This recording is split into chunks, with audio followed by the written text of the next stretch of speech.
Hello and greetings. Welcome to the Rooted Asian American Youth Ministry Roundtable podcast.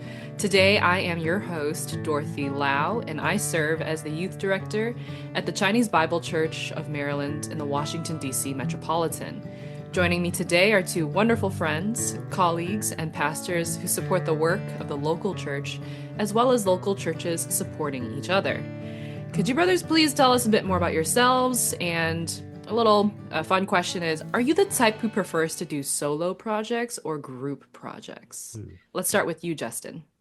Hey everybody, Justin Wong. I am from Houston, Texas. Been working with students and families for a little over 2 decades. I do I like solo or group projects? That's a good one. I probably would like to do solo first and then bring into a group. But I would say 75% solo and then maybe 25% group. Is that like how you were in high school or something, is what it is? Oh no, it's flipped. Oh, oh, you were one of those people. Did Definitely. you Mm. ride the Oh yeah. okay, Unapologetically. I know where I am. I know my place. So self-awareness is important, yes. Okay. absolutely. All right, how about you, Terrence? Hey everyone, I'm Terrence Shay. I'm the family pastor at First Chinese Baptist Church of Walnut in the greater LA area. And in terms of collab or solo, I enjoy collaboration. I enjoy teamwork because I think we definitely could do more together. And I like when people, from different walks of life, gifts, personalities come together, for one greater purpose. But I do see how a lot of times there's need for there being a solo track first so that you're doing your part and then everyone brings what they have on the table together. So a little bit of both, but I mean, I think the nature of ministry, it calls for collaboration. So we have our own stuff to work on, but at the end of the day, I delight in having all that come together in the same direction. Yeah, for sure. I think as I've gotten older, I actually appreciate group projects and the friendships that can also be built amidst them. Assuming that you like the people that you work with and become friends. Uh, but also knowing that it's so much more efficient to do things on our own. But I guess Mm. time and place for different reasons. Yeah. In high school, I was definitely more the solo person because I just could not deal with people who didn't do work. No hate, Justin. Oh Oh no, it's okay. man. But It's okay. Yeah. anyways, I'm glad that we're able to talk about solo and group projects because today we will be talking about partnerships, more specifically collaborations within the Asian American youth ministry context. So overall this month we are talking about ministry partnerships, but how that might look for this week in a local setting versus in next podcast, we will talk about it from a missions perspective. So, today we explore what it's like for church youth ministries to collaborate for its gatherings, both in the regular school year and even for the annual retreat or special event. So, let's start off with a couple of questions here.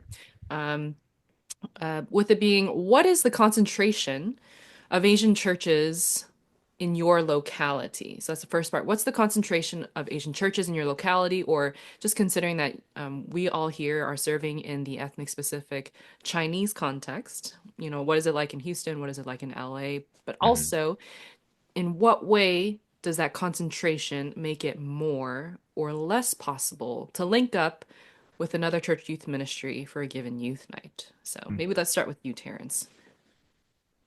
I mean, where my church is located, there's just a large proportion and percentage of Asians. So whether Yes. it's just East Asians, Southeast Asians, we're surrounded and we're right in the middle of it. So there's Mm. definitely a lot of churches that are available, and it's not just Chinese heritage churches. It's also Korean heritage churches, Asian American churches, and even I would say your typical majority culture churches. There's tons of Asian presence in them. Mm. And so the possibility of being able to collaborate together with other churches, if they're wanting to go in the same direction as it relates to students, as it relates to schools, as it relates to certain causes or charity or volunteering opportunities, it's very high to be able to do that here, which then I think makes it then more of a reveal of how much we want to work with others than Mm. it is that do we have the possibility of working with others.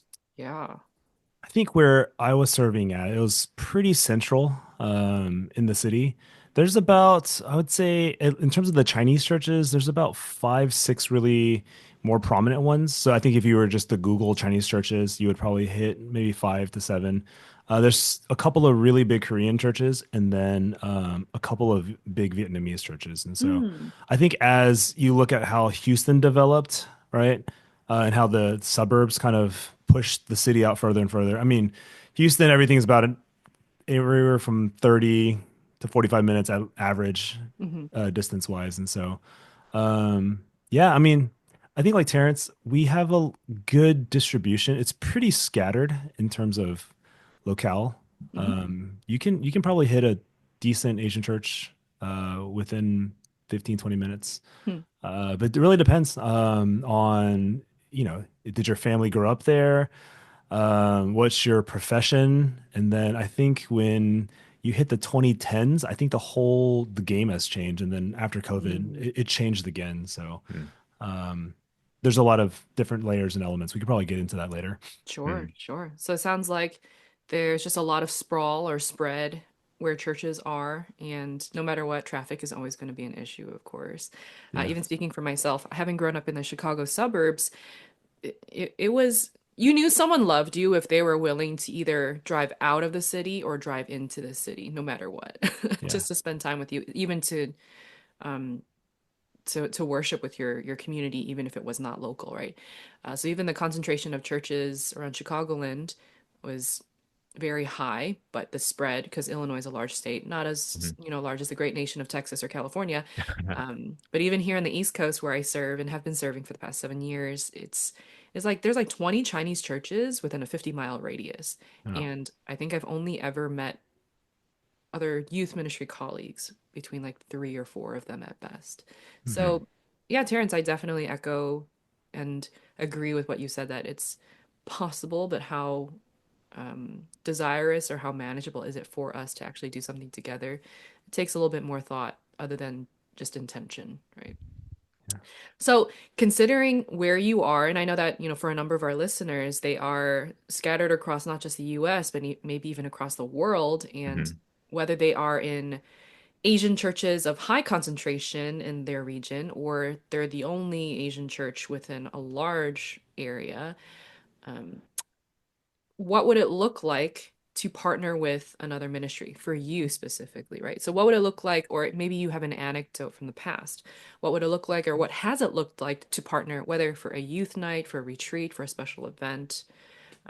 Let's go back to you, Justin. What does that look like? Ugh, that's a good question. I think early on, if I got dropped into a city, brand new, and I did this one stint in Atlanta, so I was there for like 9 months, a year, Mm, and then when I came back to Houston, I kind of did the same thing. But it was just who. Let's make a circle around our church, what 5-10 mile radius, and just see what the churches are. I mhm, think that was kind of the initial, platform that we try to use, and then um, what kind of partnership are we trying to foster? mm, Depending on the scope and the missional, you know, criteria, then that was like, okay, like let's figure out, are we doing worship night together? Are we doing camps? Are we doing community service? Because where are we theologically, philosophically? And mm, so I knew that the closer we got to kind of our church philosophy, theology, missions, it would be a little bit easier in terms of partnership. But we also knew that it was important to just meet up with churches kind of in the neighborhood. Now, I think that's a whole, I mean, we could probably sidebar that conversation of, alignment and partnerships on that. But to me, that was just what I did. I just try to draw a circle and just go, hey, who's in my neighborhood? And then mm. later on, I asked my kids, like my students in the youth group, where do the other Asians go? And then try to utilize that question to see where the other churches are drawn from. Where do the Asians go? They go to get boba. So mm. if Yeah, you're gonna have That's right. church, go get boba. yeah. Nah. But our church was a little bit different. I mean, we were the oldest Chinese church here in Houston, Oh. and so people were driving from practically all over the city. Hmm. And so, it was a little bit more difficult because, just the distance made it Mhm. hard. This is a curiosity question, but to your knowledge, like how far in terms of distance, or maybe even time as well, how far or how long are people willing to commute just to Yeah. go to church? Yeah. I would say if you're listening to this podcast, this would be a very practical thing to do is just to get the statistics and the data. Mm, We tracked ours. It was about 16.8 miles per family mm, that was Wow. driving. So in Houston, again, this determines how frequent you do your programming, but then also just when do you do your programming. mhm. Mhm. Um, our people are driving on average maybe 20 minutes. Some of the furthest people were an hour and a half. And so Wow. that was like a 3 hour round trip. That's commitment. And which was like, hey, if our program is only 45 minutes an hour and we're asking them to drive 3 hours, like, is it worth it?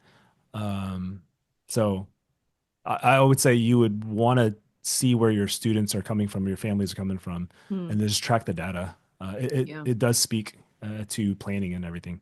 Yeah. So considerations for distance, for time, for the worthwhileness. Like you don't want to have a last minute put together night when there are families who are making that commitment and that drive Yeah, to for sure, participate. Mhm. Yeah. for sure. Okay. I think to add to what Justin said, what we are trying to be intentional about when we think about partnerships is where are our students? So what I don't mean that just like geographically or like physically, but where are they putting in their time? So more recently, just as an example, the last couple of years, we've been more invested in the Christian club of a particular high school Mm. Mm. because we've been encouraging our students to be disciple makers locally and globally to share Christ where they're at, and they've started clumping up in one particular Christian club and taking positions of leadership. So we're like, you know what? That's God's opening that door. So let's see what we can do to sponsor that, to support that, to be present in there. And so our youth pastor, he's now, just an active part of that particular Christian club on a weekly basis. So this is obviously not something you could do with every single school that you happen to have students attending, but it's where, if God is moving in a certain direction with this particular group of people, then we're able to see the continuity and the possibility of partnership because it's not making people choose. It's Mm. actually just supporting them and bolstering, the journey that they're on. And so that would be like a practical example. But even then, as we're continuing to, encourage and build up our students, we want them to consider similar ways of being involved. And I think that'll help us to decide how can we be involved. Yeah, Yeah, for good. sure. I'm so glad that you brought that up because I'm too reminded of how, even in my locality, there are several high schools who have Fellowship of Christian Athletes or Mhm. other Bible studies that could be church-based or just student-based entirely because they had a vision or a desire and they wanted to get people together. But I do recognize that even as my students go to school with other students from different churches, I don't know about you, but like, how likely do you see your students interact with Christians from other schools or even within their own schools? Yeah. Because in my context, I think uh, there's not like blatant exclusivity of friend groups, but I wouldn't say it's Mhm. the most inclusive either. So even if it's like, oh, we're all Christian, it's like, yeah, but you don't go to my church. So there's kind of that territorialism that could occur.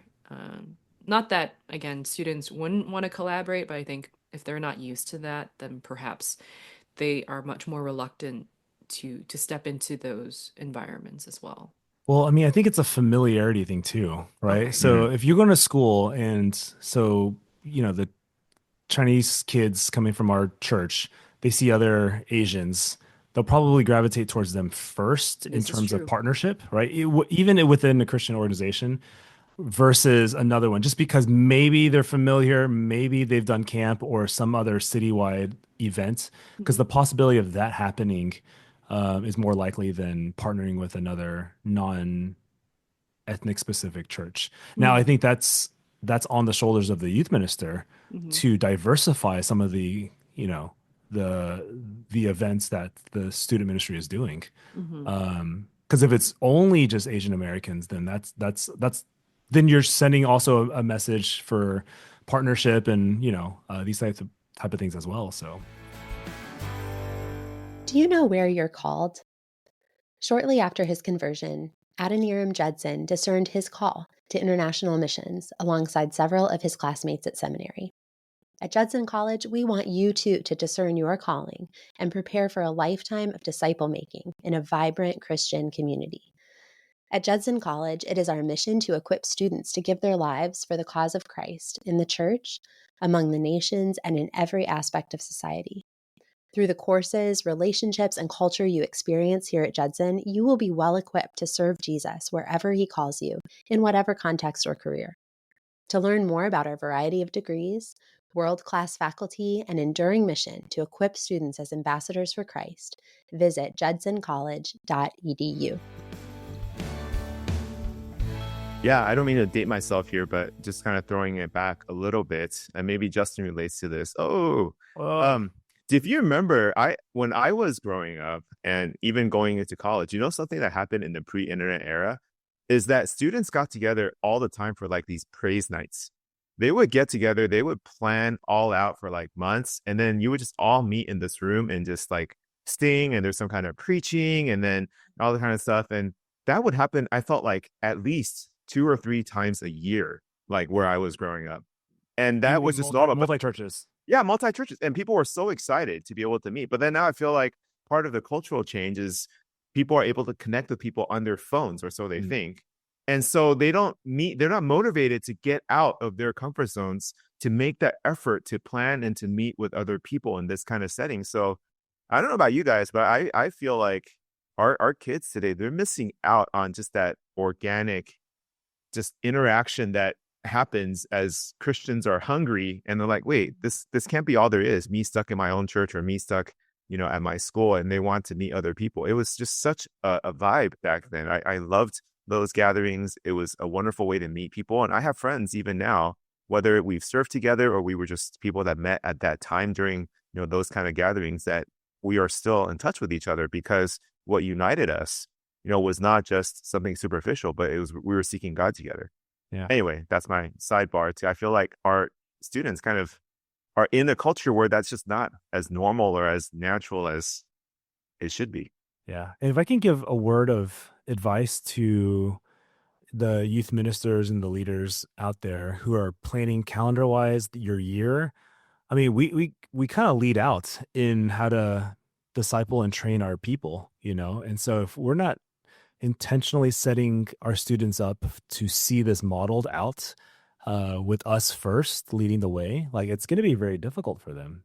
And so if all of our programming is all internal, then obviously it makes it more difficult. But then also, I think now the trend is what Terrence says, you make relationships digitally, if at all, right? I mean, because there's just this gravitation towards doing self-fulfilling pleasure or whatever else, right? It's just all me on my own. And so I think as youth ministers, I think you have to almost disciple your students to go out there, but then also give them opportunities to experience it as well. And so you have to do the hard work of showing them again how does partnership work, because if they see you do it, then they're like, okay, I may be able to do it too. So yeah, for sure you guys do well to speak into the nature of modeling and even just like sharing of that nostalgia. Terrence, when you're talking about the praise nights, actually my church just had a praise night this past Saturday. Awesome. It was planned. All throwback. Yeah. It was planned by one of our college students, actually one of my former summer youth interns as well, and another sister.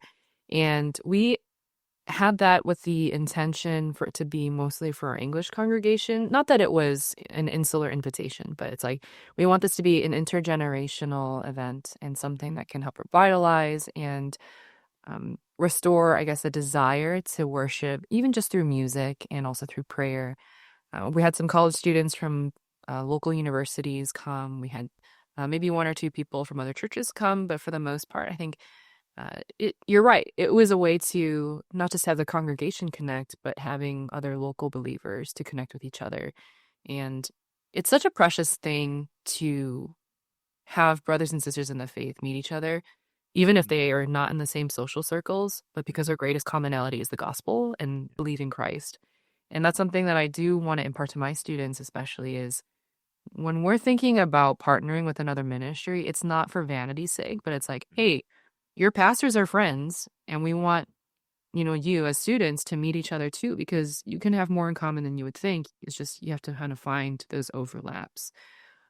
But what you said, I think that's really hard. I think it's easier nowadays, but I think when we first started, it was really difficult. Oh, for sure. For sure. And I think part of it was the turnover rates with student ministers who were only there for a couple of years. And so there was no like longevity of relationships. Yeah. But then also just going like, man, meeting on top of doing youth ministry and calendaring and all the stuff that you're supposed to do internally, to then go out and kind of put more effort and energy to building relationships, working with different and maybe difficult people. That took a lot of work. And so, and if you're young in this youth ministry world, I'm like, it's hard, but the fruit comes after 5 years, 10 years, 15, 20 years, right? And you don't see it early on, but when your students know that, hey, what you said, your pastors are all friends and they're not competing. And if anything, you see them collaborating even more.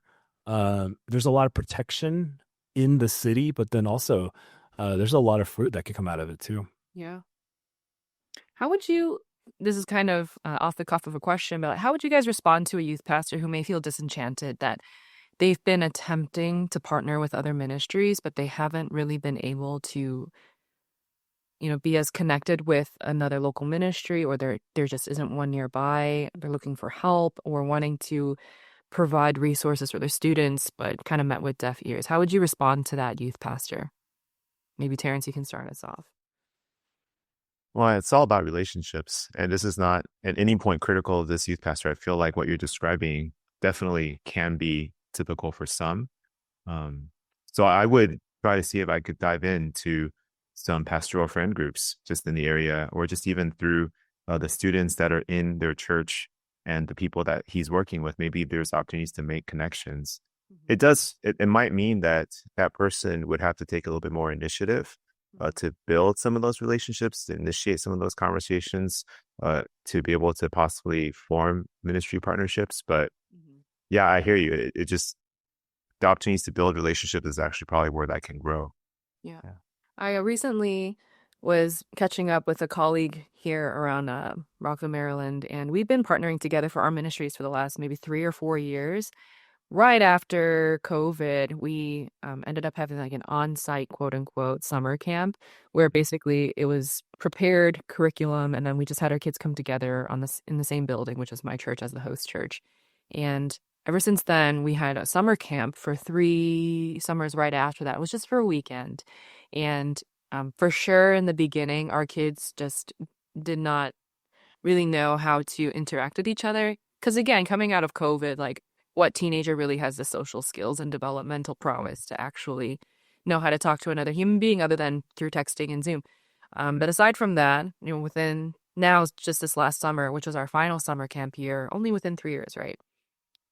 We said that this is the last one because there have been some conflicts with mission trips, but secondly, because we did see that it was of more value to pour into our students on a deeper level, like in smaller group level, rather than just having them show up for a weekend out of the year and then never really come back to the Christian community again.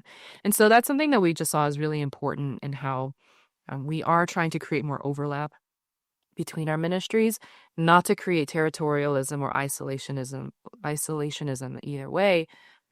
But we've just been able to grow as friends and colleagues, and even more than now, our students who do go to school with each other between our 2 churches, they feel more compelled to actually be in Bible study together or in Christian fellowship together in their schools, and even spending time outside of school. So I think, like, I just praise God because there is the fruit that can come from creating those points. But kind of as we move into the last part of talking about collaborations and partnerships between local ministries, maybe humor me a little bit. What are, the very practical benefits of collaborating? But on the flip side, what are some complex areas that, can make it difficult to also partner and collaborate? So let's go back to you, Justin. What are some benefits and complexities of collaborating together between church youth ministries? So I think we talked about this before. Just having the students see the pastors, the student pastors, work together. I mean, what we've tried to do early on when we first started was we just called around, or just like, hey, let's meet up once a month. Mhm. just to catch up. Mm. What are you guys going through? What's on the calendar? What are y'all struggling with? And so it was just it became, the Houston Youth Pastors Network, and we've been doing it for about 20 years. Yeah, you guys are strong, man. Yeah, I mean, and that's a lifeline for us, honestly. Like there's no way I could have made it through, ministry without having that core, and people have come in and out, but having that monthly was huge. But what came out of that was, hey, how do we do stuff together? So, there's a large Chinese church here in Houston that they kind of do summer camps on their own just because of the size and the scale. But the rest of us, we kind of do a summer camp for the middle schoolers and then the high schoolers together. Mm. And then we have a event, a couple weeks afterwards as a kind of a post camp. And so everyone comes together. But the strategy behind that was most of our kids are probably going to end up graduating and going to the same colleges together. So they'll come back in the college fellowships on the college campuses. And so we want to give them a running head start to not only build the relationships in high school, but to have almost a similar theology and philosophy of ministry, so that as they jump into college, they're already prepped and equipped by year one, And so that was the plus. I'll wait on the difficulties after I hear from Terrence. Sure. Go for it, Terrence. I totally agree with you on the college aspect of it. I really think that, we have to see the win in youth ministry, not just the success of our programs or our attendance or anything like, or even maybe how hip or how known we are in the community as a youth ministry church. But it's that we want to see the students own their faith and continue to follow Jesus into college and beyond. So we are a launch pad for them for the rest of their lives of obedience to Christ. And so when they grow up out of our church, they need other people. It comes down to, something that simple, is that they need Christian friendships. They need Christian encouragement. They need Christian accountability. They need to go to church. They need to be active. And it helps when they are able to be connected to people in their youth days, so that, as the Lord brings together various paths in life and journeys, that many of those things would just naturally or supernaturally intersect. And I've heard that happen over and over and over again, of people attending a retreat, people showing up at a particular seminar, people attending a youth fellowship either once or many times where they met. Then when they get to college and beyond, there's a lot more that God does through that. So I totally agree with Justin on that. I would say another thing, and coming from my church, I would say that we probably can be one of those churches that can operate in a self-sufficient manner. Kind of like, if we just run our stuff, there'll be plenty of things for our students and parents to do. Like, we don't need to add more things, but that also means that we sometimes just, become very inward and very tribal in how we see all other Christians and all other churches. And so if anything, I think it broadens our hearts when we work with people with the right motivations, to come alongside, to serve together, because it reminds us again that it's not just about our church. Like, what we're doing is a greater thing that Christ has commanded all his disciples to make disciples. And so it's not just our way, and that unity needs to be found in greater ways. And so our students learn a lot from that. They're able to see that it's greater and more than just what they experience on a weekly level, and that's good for them. We are thrilled to announce Rooted's new book with New Growth Press, The Jesus I Wish I Knew in High School, Asian American Edition. Being a teenager is itself an overwhelming experience, but the struggles unique to Asian American teenagers can often lead them to wonder if anyone truly knows what they're going through. In this book, 12 authors come alongside Asian American students to share their own high school experiences, helping students to see how Jesus makes a difference in our unique struggles. Jesus sees them and knows them fully. These testimonies of growing up Asian American include struggles with belonging, performance pressure, fear of failure, living in an honor-shame culture, eating disorders, sexual assault, and adoption. The writers now walk faithfully with Jesus in their ethnic and cultural distinctions. These stories lift up the Asian American experience with dignity, offering representation and belonging. We hope you'll read this book and share it with the Asian American teenagers in your home or church. And can I add on another advantage is when we do kind of cross church ministry, not only do students get to minister to other students, right? I mean, because it's the same thing. Like they want to know, hey, Jesus and the gospel doesn't just make sense at our church, but it makes sense at other churches. And like you said, there's a family of faith that's beyond kind of the local aspect. But then even for us as ministers, we get to have a hand in, supplementing the other ministers in shepherding their people too.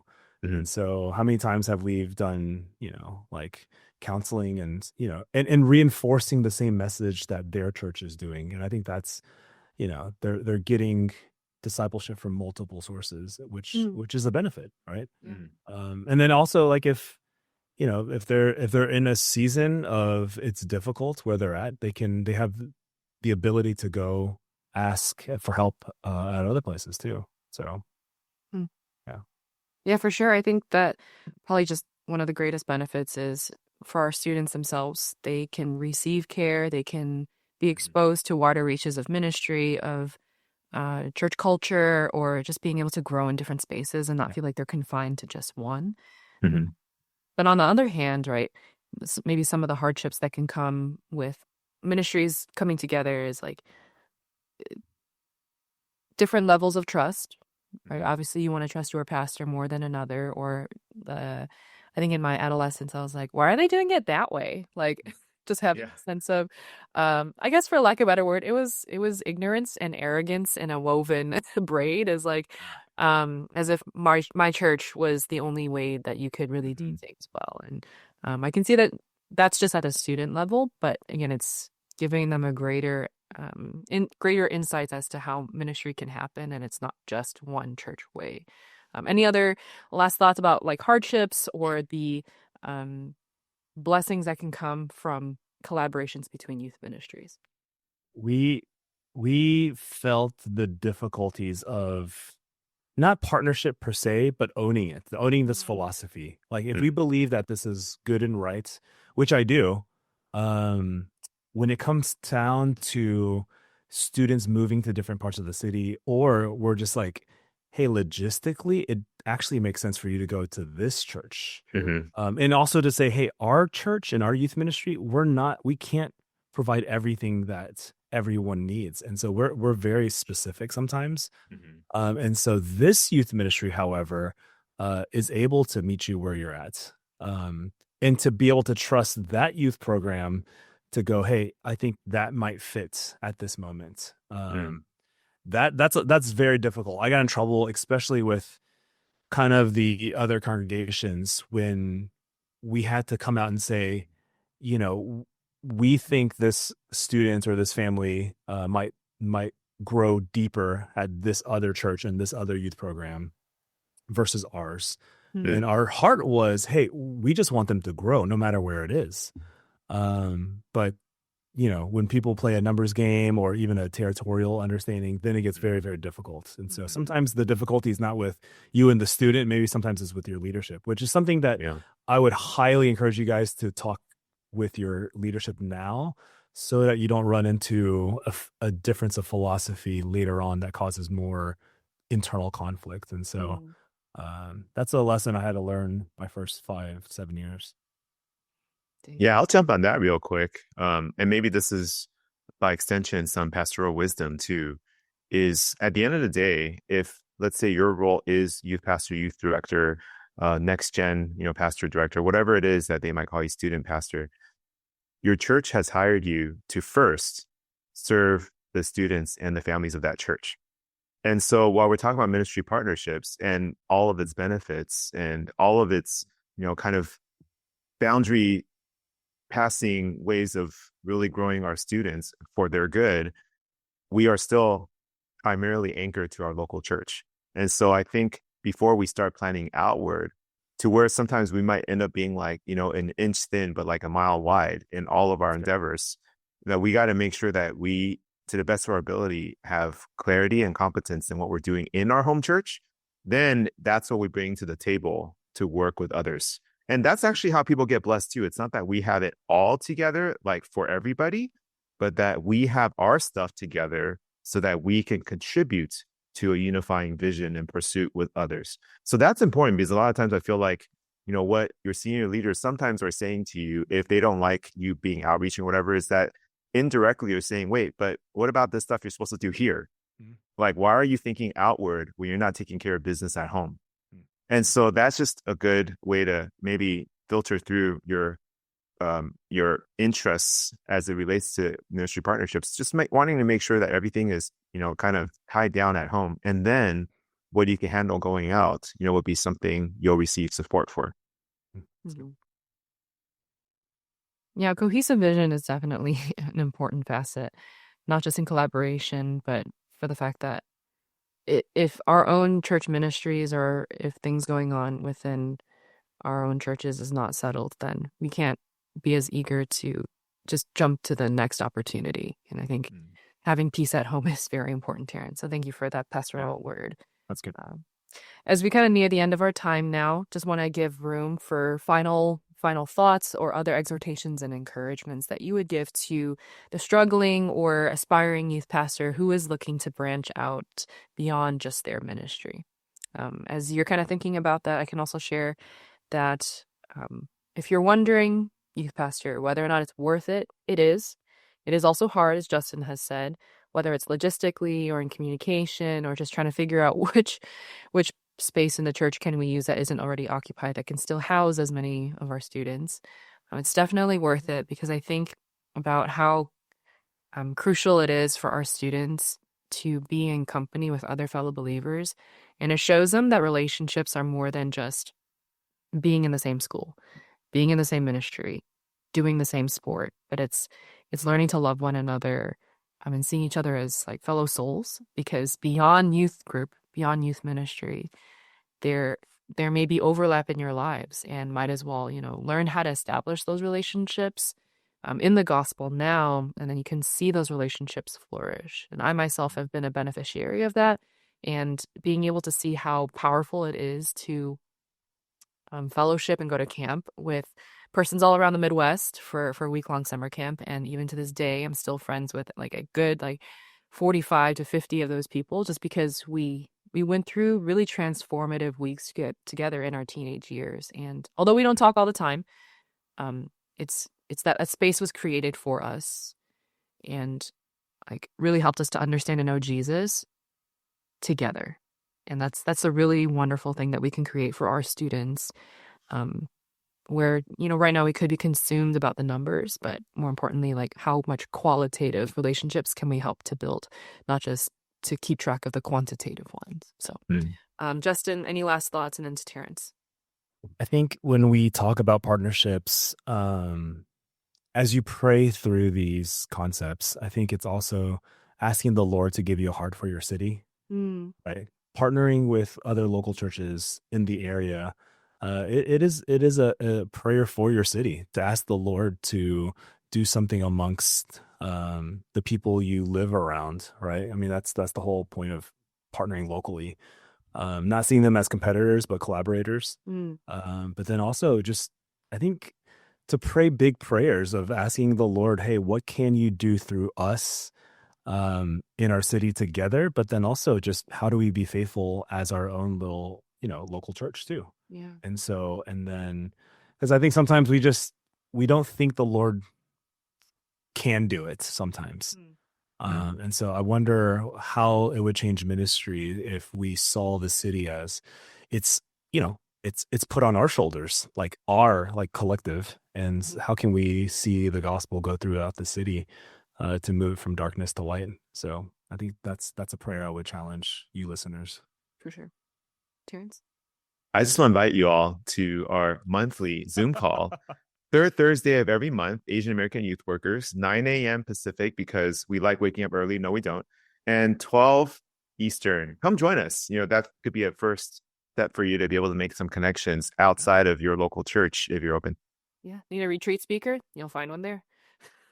Oh, for sure. We'll put those things in the show notes, right? Oh, yeah. More work for Danny. Yeah, more work for Danny. Yeah.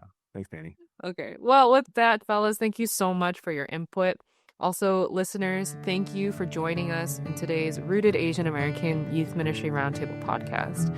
We are so glad that you could join us, and we look forward to the next time that we get to chat. Until then, may the Lord bless and keep you as we trust in the death and the resurrection of Christ to transform our homes, our cities, and our churches. Follow this podcast on Apple Podcast or Spotify, and you can also find us on Instagram at The Rooted Ministry. We will talk with you soon. Until next time, peace and grace. Bye-bye.